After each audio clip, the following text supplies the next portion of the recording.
hello नमस्ते सेवान सेवानी मसँग page गर्नुहोस् है हैन आज चाहिँ हामी आएको छु धमिलो पाहाड हेर्नु छु हैन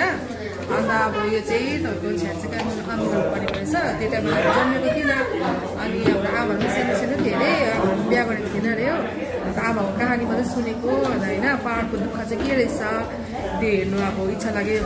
अन्त साथीहरु यो चाहिँ मेरो भाइ हो सिद्धान्त हैन उ चाहिँ अग्निवीरमा लागेको छ अन्त उले भने नि त नाना भेटाएर चाहिँ अन्त मुभी हेर्न लाने रे नि त त्यही भएर चाहिँ हामी धमिलो पाहाड हेर्न आएको छु अन्त ग्राउन्ड फ्लोरमा चाहिँ एकदम मान्छे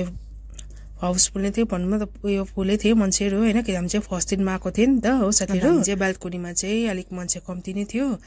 अनि यो पिक्चर चाहिँ एकदम भावुक भयो साथीहरु कारण किनभने चाहिँ म यो टाइममा जन्मेको थिएन अन्त यो चाहिँ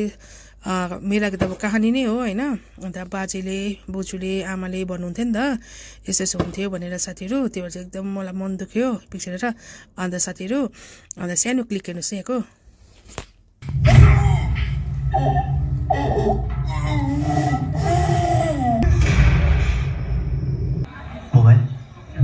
मोबाइल मिसिङ सर कहाँबाट कुरा गर्नुभएको अरे सर 86 को आन्दोलनमा त यसले निकै नाम कमाएको हो नि सर गोर्खाल्यान्ड कस्तो हुन्छ पछि बाहिर चल्पाइहाल्छ नि भारतको संविधानले दिएको हक हो गोर्खाल्यान्ड ल्याउने अरे घट्टाको पाउँछ गोर्खाल्यान्ड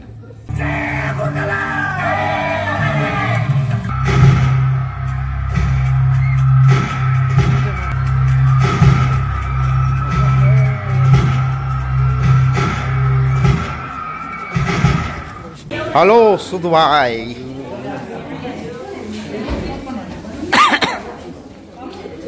आओ पोछ है मेन इन्टरवलको बाद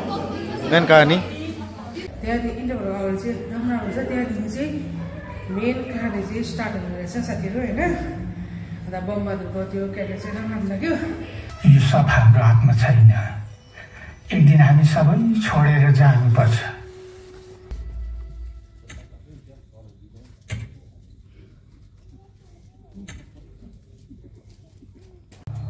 कहाँ बस्थ्यो बन्धु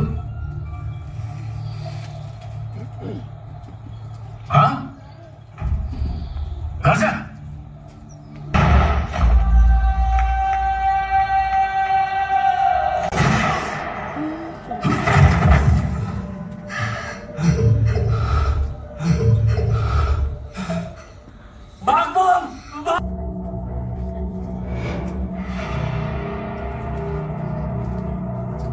बता मुझे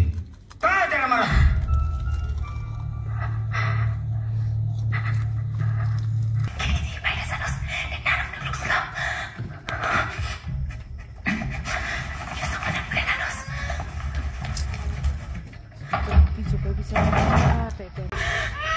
हामीहरु त एक हुनुपर्ने हैन यो कुकुरको साथ देख्को तैँले